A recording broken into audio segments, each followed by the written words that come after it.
Bienvenidos a Contracorriente en Rompeviento Televisión por Internet. Soy Luis Hernández Navarro y hoy vamos a conversar con la doctora Paulina Fernández Crisley. Paulina es doctora en Ciencia Política, maestra en la Facultad de Ciencias Políticas de la UNAM. Ha escrito numerosos libros, uno sobre los espartaquistas, otro sobre la Primera Internacional, y ahora vamos a conversar sobre su último trabajo, una verdadera joya bibliográfica, Justicia Autónoma Zapatista, Zona Selva Celtal. Paulina, muchas gracias por tu presencia hoy aquí en Rompeviento. Gracias por la presentación y gracias por la invitación. Paulina, ¿cómo nace este libro? ¿Cómo se te ocurre escribirlo? Bueno, la historia es larga, pero voy a abreviar, simplemente decir. Yo estaba haciendo un trabajo que era así como quería yo fuera el último de una serie de años de trabajo sobre partidos políticos. Estaba yo haciendo la crisis de los partidos políticos, pero iban a tal velocidad descomponiéndose que ya era imposible seguirles el paso con registro bibliográfico, hemerográfico, y al mismo tiempo era ya una intoxicación que verdaderamente me estaba haciendo daño. En eso estoy viendo las alternativas. Uno de los temas que estaba yo trabajando en ese momento era alternativa de organización política. Y estoy trabajando en otro momento con una presentación de un libro que me pidieron sobre la justicia en la CRAC-PC, es decir, la Policía Comunitaria de Guerrero. Y presentando este libro también, yo dije, bueno, es que esto yo sé, porque he estado en los últimos 20 y tantos años, así como más o menos cerca de lo que estaban haciendo los zapatistas. Yo decía, algo de esto he leído de ellos, pero es insuficiente. Tenía yo que presentar una ponencia a final de ese año en el Festival de la Digna Rabia, si no me equivoco, finales de 2008. Yo tenía en perspectiva que el 2009 tenía yo año sabático, y entonces quise hacer la ponencia sobre justicia, pero no me dio para tanto, y entonces la hice sobre la CRAC-PC, y entonces ya con eso vi que era muy importante dar a conocer cómo los pueblos indígenas hacían justicia por oposición completa a lo que todos vivimos desastrosamente día con día. O sea, de los partidos a formas de organización política y social, alternativa, con gobierno distinto, ¿no? Y entonces, bueno, cuando me puse a revisar todo mi material que tenía yo acumulado de diferentes visitas, documentos, comunicados, libros y demás, me di cuenta que no me daba para hacer sobre justicia zapatista, pero que yo intuía que ahí estaba el centro de una gran diferencia, no más en gobierno, que sí es importante, sino en algo que es mucho más importante para la vida cotidiana de la gente, que es cómo hacer justicia, cómo recibir justicia, cómo vivir en paz con la justicia. Y entonces, bueno, aprovechando que iba yo a estar allá en San Cristóbal presentando esa ponencia, se las entregué a los compañeros y les dije estuviera querido hacer con la información de los zapatistas, pero no la tengo. Y entonces, pues estoy interesada, el año que entra tengo sabático y me gustaría que pudiéramos hacer un trabajo por el estilo. Y entonces, bueno, un trabajo de investigación con ellos. Exacto. Y entonces, bueno, eso se los puse por escrito, dejé una carta, no hice proyecto de investigación, yo di clases muchos años de metodologías y de métodos y técnicas y de investigación y de tesis, nada. Yo dije, quiero ir a aprender y quiero ir a conocer, totalmente desprovista y despojada de cualquier prejuicio y de cualquier conocimiento y cualquier marco teórico, porque no lo hay que sirva. Y entonces, bueno, a los pocos meses, semanas, pues me llega la respuesta y adelante compañera, véngase y ahí vamos.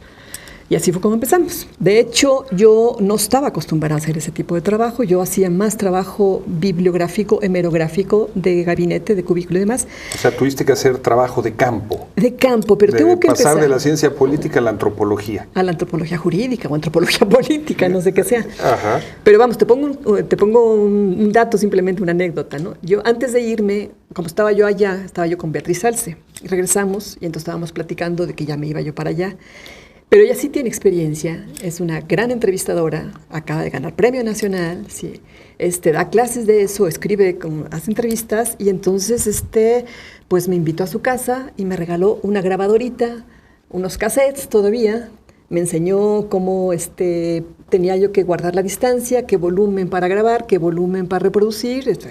Y ya me fui. Al final del libro, ya nomás lo digo rápidamente y se lo agradezco todavía, ella fue quien hizo la revisión que le llamamos corrección de estilo. Se lo agradezco muchísimo y realmente es una honra para mí. Pero ella empezó, digamos, a seguir la pista con esto y de ahí te doy una idea de que pues yo no sabía ahora sí que ni usar una grabadora, para decirlo rápido, ¿sí? Estás hablando de un trabajo de ¿cuánto tiempo? Mira, esto lo empezamos porque realmente es un trabajo colectivo, en aproximadamente los primeros meses, marzo quizá de 2009. ¿Hasta qué año? 13 y lo que sigue. O sea, el trabajo de campo, la investigación en 2013 trabajo de campo y luego... y la redacción y todo, y transcripciones y todo eso durante 5 años. Y luego ya las revisiones y le pones otras notas y luego ya todo lo de la imprenta y luego lo de todo el trabajo de edición, pues, ¿no?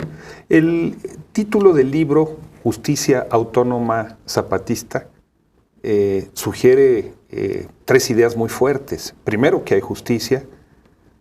Segundo, que es autónoma, o sea, que no está ligado al sistema judicial nacional. Y zapatista, que está vinculada al mundo de los insurgentes del sureste mexicano.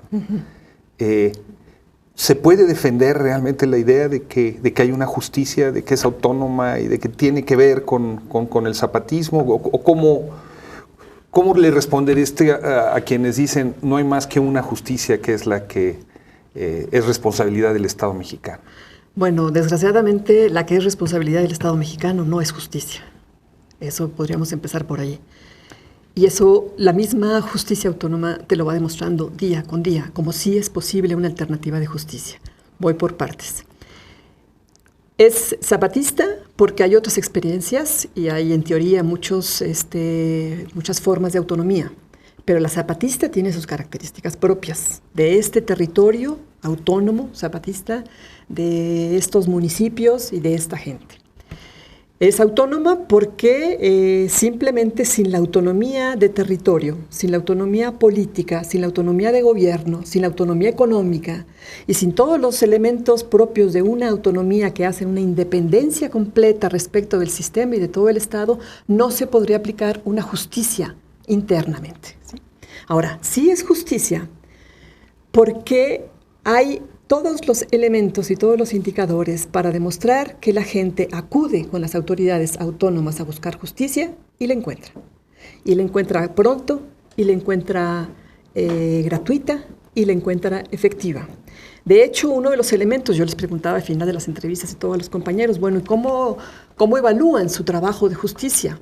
Entonces, uno de ellos contestó un día, bueno, es que la mejor evaluación o la mejor prueba de que nuestra justicia funciona es que la mayor parte de la gente que viene a pedir nuestros servicios, nuestro trabajo, no son zapatistas. Es más, son antizapatistas muchos de ellos, o son partidistas, como les dicen, o incluso han desfilado por ahí hasta los paramilitares, que dicen, para otras cosas... A pesar de eso, les reconocen la autoridad. Exacto. O sea, los zapatistas, para otras cosas, están con el gobierno, para recibir los dineros y los techos y las láminas y las becas y todo eso, pero para la hora de que quieren realmente resolver un problema y quieren que se les haga justicia, van y se ponen frente a las autoridades zapatistas, autónomas, y se los resuelven.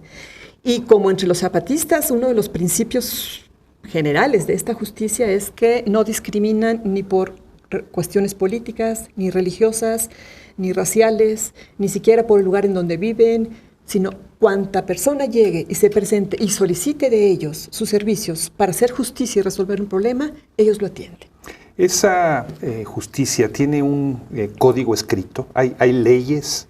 ¿Hay normas que sean universales para todas esas comunidades? Bueno, universales yo diría que no, pero generales sí, en sentido, vamos.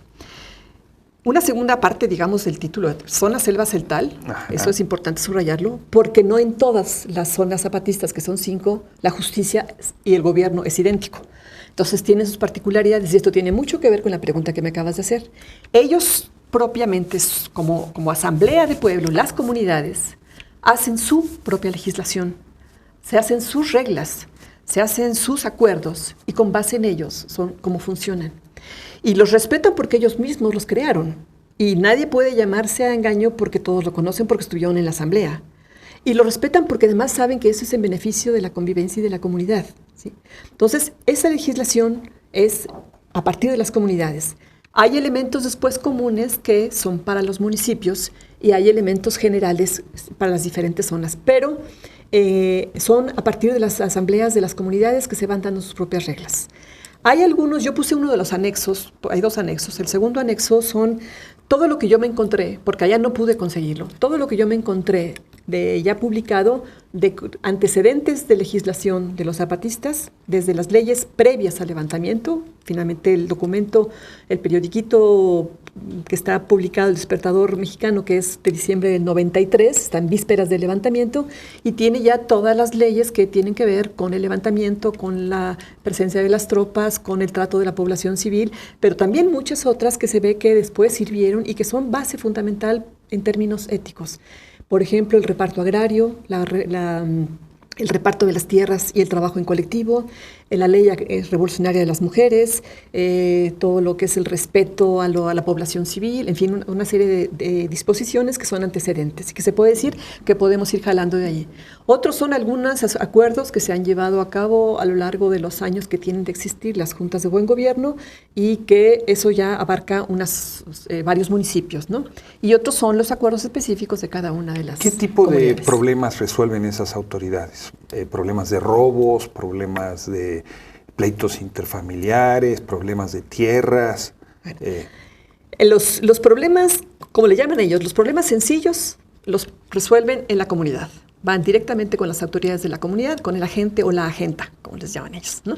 Y le presentan los problemas estos, de robo de gallina, de que haya un problema familiar, que ya le pegó a su mujer, que no quiere participar, lo que sea, ¿no? Bueno, lo otro es, los problemas de tierra, esos son fundamentalmente de las autoridades municipales. Los problemas sencillos, si no los pueden resolver en la comunidad, ni la asamblea con la autoridad, entonces pasan a los municipios. Y en los municipios algunos son un poquito más complejos, como estos de la tierra o de otras comunidades. Y luego, si no se resuelven, la tercera instancia es la Junta de Buen Gobierno. ¿Qué te parece, Paulina, si vamos a una pequeña pausa? Perfecto. Y a ustedes los invitamos a que continúen con nosotros en esta charla con Paulina Fernández Crisly. Regresamos en muy breves instantes.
Nos queda claro que estamos en México ante un Estado criminal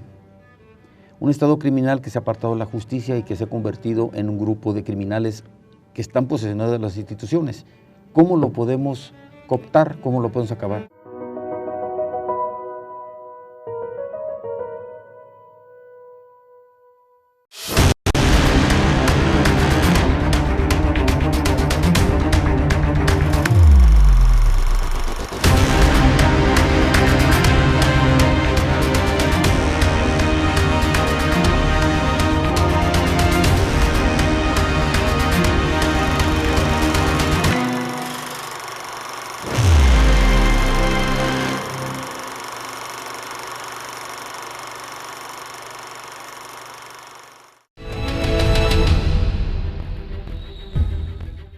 Estamos de vuelta en La Contracorriente, qué bueno que siguen con nosotros. Nos encontramos conversando con la doctora Paulina Fernández Crisly sobre su último libro, Justicia Autónoma Zapatista, Zona Selva Celtal. Paulina, antes del corte nos estabas explicando los distintos pisos que hay en la impartición de la justicia y más o menos la competencia que tenían cada uno. Bien, son tres instancias con su respectiva jurisdicción. La primera instancia es la comunidad, las autoridades de la comunidad, que es la más cercana, la más próxima en muchos sentidos. Culturalmente, hablan en su lengua, geográficamente están en la comunidad, son unos cuantos pasos, personalmente se conocen todos y se identifican en muchos sentidos. Entonces, los problemas más sencillos, cotidianos de toda la vida, más bien los propios de la convivencia de cualquier conglomerado humano normal, son los que se plantean ahí, ¿no? Discusiones, robos, cualquier cosita de esas, pero pequeños. Cuando son pequeñas las faltas o los errores, como les llaman ellos, no les llaman delitos, les llaman errores o faltas. Cuando son pequeños van directamente con la o el agente. Si no lo puede resolver la o el agente, entonces convoca a la asamblea de la comunidad para que entre todos busquen una propuesta de solución. Hay que decir algo, y una vez me anticipo, las autoridades que hacen justicia autónoma zapatista no resuelven los problemas, sino son mediadores, proponen la solución entre las y partes. Son las partes las que acuerdan aceptarlo o no, ¿sí? Entonces eso es importante. Pero si no tiene ni siquiera propuesta o no hay manera de, o no tiene, entonces va y consulta a la asamblea. Ahí es donde entra también la democracia comunitaria, democracia que es permanentemente, no es nomás el día de la elección de las autoridades, sino es también su participación. Por hablar de los partidos que antes investigabas. Por oposición precisamente a la vida cotidiana del resto del país. Sí, bueno. Luego, si esa asamblea no llega a una solución o una propuesta, o si no se puede realmente conseguir que se pongan de acuerdo las dos partes en conflicto, entonces pasa el problema al municipio. Los municipios, o sea, los consejos municipales son los que tienen la mayor carga de trabajo porque, primero, reciben todos los problemas que de todas las comunidades no se han podido resolver. Segundo, porque su trabajo fundamentalmente está concentrado en lo que son uno de los problemas más generalizados, que es el problema de las tierras, ¿no? Invasiones, despojos. Ese es el corazón, digamos, la parte permanentemente medular. hay problemas de ese tipo, sí. Y luego también tiene que ver con los problemas de las comunidades fuera del territorio zapatista. Cuando hay problemas con organizaciones que no son zapatistas o con los partidos o con los gobiernos, o sea, realmente su gama de trabajo es mucho más ¿Y esas amplia. autoridades son también mediadoras o ya son impartidoras de justicia? Todas son mediadoras. Todas son mediadoras. Todas son mediadoras, sí. O sea, buscan la resolución, llaman a las partes. El procedimiento es ese. Llega como dicen ellos, llega a pedir queja una persona y le expone. Entonces le dicen, bueno, hay que llamar a la otra parte. Hay que exponer el problema. Si tienen testigos, van con los testigos, a veces hasta con los familiares, y ahí se exhibe, se expone pues el problema. Y dices, bueno, ¿qué propone usted o qué pide usted? ¿No? Dependiendo del, no sé, robo de un caballo, que es muy común también, ¿no? No, pues que me reponga el caballo. No, pues es que ya lo vendí, ya se fueron, pues entonces que me pague el caballo. Entonces, ¿en cuánto dinero? Pues yo pido tanto. No, pero espérese tantito, señor, está usted pidiendo demasiado. Todos nosotros le dicen, pues mejor bájenle tantito, porque aquí no tenemos tanto dinero, pero entonces pónganse, y ahí se ponen de acuerdo. Sí, bueno. Y se cumplen además. Los acuerdos se hacen actas y se firman y se cumplen. Eso es interesante. Luego, los problemas de tierra son, repito, esos son generales y esos son competencia exclusiva o de entrada son competencia de los municipios. Los que no pudieron resolver las demás comunidades, los que se generan fuera, los que les llegan de otras personas, entran directamente al municipio. Lo que no se pudo resolver ya a nivel municipal, o que son problemas mucho más graves e importantes, que sí van directamente a las autoridades de comunidad y de municipio, pero que van a resolverse en otra instancia, como por ejemplo, ¿qué te puedo decir?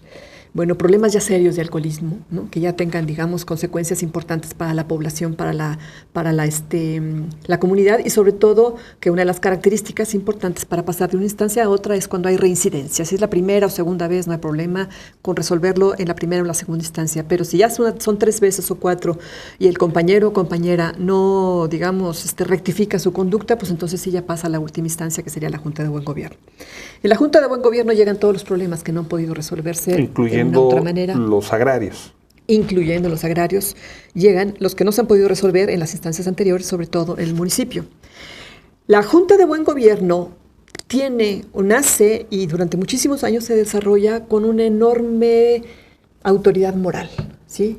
que es muy respetada por toda la población, sea o no zapatista, incluso recomendada su participación y su intermediación por las mismas autoridades oficiales que dicen, no, mejor, si lo arreglan fácil, mejor que váyanse con las autoridades autónomas. Las mismas autoridades gubernamentales derivan la solución de problemas con... En algunos casos juntas. Involuntariamente, es decir, simplemente son incapaces de resolver los problemas y les llegan a la Junta de Buen Gobierno y ahí se resuelven, ¿sí?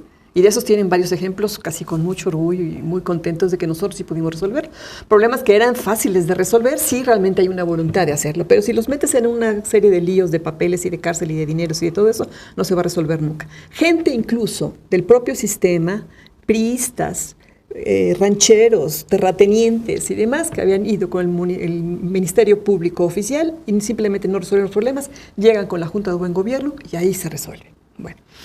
Entonces, son esos los problemas, pero también son todos los problemas serios que hay con las diferentes organizaciones y con las agresiones y todo lo que está abajo de esto, que es la guerra de baja intensidad, la estrategia de contrainsurgencia, la guerra y el despojo permanente, etcétera, etcétera. Eso está presente en todos los días. Y los enfrentamientos y la participación de los partidos con organizaciones sociales o campesinas, con paramilitares, con etcétera.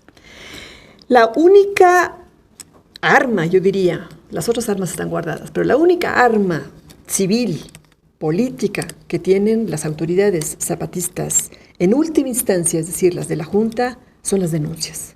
Entonces, compete a la Junta de Buen Gobierno, una vez que se han agotado las instancias y que no se ha podido resolver de otra manera, compete a la Junta de Buen Gobierno hacer una denuncia. ¿Esto en qué ocasiones ocurre? En el primer anexo del libro están todas las denuncias que se publicaron por parte de la Junta de Buen Gobierno. Denuncia como este denuncia periodo pública de una agresión o... A eso voy. O sea, realmente es poner en evidencia cómo están agrediendo a las comunidades zapatistas, cómo están invadiendo sus tierras, cómo están actuando las autoridades oficiales o no actuando, que más bien ese es su común denominador, ¿sí? Y cómo está, eso es clarísimo a lo largo de las diferentes denuncias, cómo va cambiando y cómo se va, digamos, haciendo cada vez más radical y cada vez más directa la agresión contra las comunidades, la búsqueda del despojo de las tierras. Y este es un cambio importante porque en un principio, cuando yo empecé a trabajar esto y empezaron las primeras denuncias, realmente las autoridades, cuando había conflicto entre dos personas de diferente organización o de una organización, invadieron tierras autónomas y demás, los llamaban a la Junta de Buen Gobierno e iban de buena gana. Atendían sus llamados y se resolvían los problemas. De unos años para acá ya no ocurre eso. Ya las agresiones, las invasiones, los despojos tienen una carga política muy, muy clara y tienen una intención de ofensiva directa sin retorno. Es decir, en ese sentido no se interesa aclarar nada, ni que haya justicia, ni que se resuelva nada, ni nada. Y las denuncias dan todos los nombres y apellidos, plural, nombre y dos apellidos, de todos los agresores, los lugares en donde intervienen, con qué armas, con qué calibre, qué hicieron, contra qué gente, en qué momento, en qué lugar. Están toda la información que requeriría cualquiera para hacer el mínimo de justicia y no se hace. Entonces, la denuncia en algunos casos y al principio sobre todo sí servía y funcionó para frenar ese tipo de ataques, ¿sí? O para resolver problemas. A últimas fechas ya pareciera que las intenciones son en otro sentido. De desgaste. Tu libro, Paulina, está llena de voces. Voces que no son la de los comandantes. ¿Cómo es eso? La idea justamente era darle la voz y de hecho hablan. Los que hablan son las bases de apoyo. O sea, es la gente, son los civiles que conforman las comunidades, que son los que participan en las asambleas comunitarias, que son los que van a ser elegidos y forman parte de las autoridades en sus diferentes niveles, la gente que está día con día haciendo todo el trabajo de la autonomía, ¿sí? ¿Y cómo recuperaste esas voces? Pues con toda su generosidad. No, porque digamos Sí. cualquier gente que se haya acercado al mundo del zapatismo sabe que no es fácil ganar su confianza. En efecto, debo decirlo porque creo que es un trabajo que no tiene punto de comparación con otros. Es inédito, y ahí hay una información que no está en ningún otro lado. No, así No es solamente información suelta, sino ordenada, interpretada. Es realmente, como decíamos, una joya bibliográfica para entender un fenómeno de gran trascendencia en la vida mexicana. Bueno, esto muestra que son ellos, que son los pueblos, son las comunidades, los que están haciendo realmente una alternativa, los que están construyendo algo diferente. Es justicia el tema central, pero no se entiende justicia sin gobierno, no se entiende justicia y gobierno sin territorio, no se entiende justicia y gobierno sin territorio y sin levantamiento armado. Y no se entiende levantamiento armado si no conocemos la historia de trato de animales que les daban en las fincas a los abuelitos y que son los organizadores de todo esto. Entonces, hay un hilo conductor de todo ello, pero los que están 20 años haciendo todo esto son esas bases de apoyo y es la voz de las bases de apoyo la que habla a través del libro. Si alguien quiere adquirir tu libro, Paulina, ¿dónde lo puede hacer? Bueno, tengo que hacer una precisión. Nosotros estamos hablando de colaboración, porque la idea es que a través de una colaboración de 300 pesos, les damos ese libro y esos recursos van directamente a estas bases de apoyo, íntegros. No hay ganancia de tu parte. No hay ganancia, menos de mi parte, pero de nadie más. Entonces es gente que nos está echando la mano en diferentes espacios. Uno de los que digo rápidamente para que lo ubiquemos, que funciona muy bien, que es la Casa del Pan, que está en el Parque Ecológico Loreto y Peña Pobre, en San Fernando, prácticamente esquina con Insurgente Sur, en la delegación de Tlalpan. Ahí entrando, piden, directamente van a la caja, como no es librería, es un buen restaurante y es una Casa del Pan, lo piden en la caja y ahí se los van a dar. Y es a través justamente de dar unos 300 pesos que son para las comunidades. Ese es el libro, sí, exactamente. Este es el libro. Ese es uno de los lugares. ¿El otro lugar que nos decías? Mira, en Chiapas lo pueden conseguir también, en San Cristóbal de las Casas, en la otra Casa del Pan que está en Real de Guadalupe, en el CIDESI se puede conseguir, en fin, hay la librería etcétera en Puebla, estamos así como buscándole por dónde. Paulina, muchas gracias por estar hoy con nosotros aquí en La Contracorriente. Y a ustedes, amigos y amigas, les agradecemos también su amable presencia el día de hoy y los invitamos a que nos sintonicen la semana próxima y que por lo pronto no se despeguen de su monitor para seguir viendo el interesante programa de Serapaz, Servicios de Desarrollo de Paz. Nos vemos la próxima semana.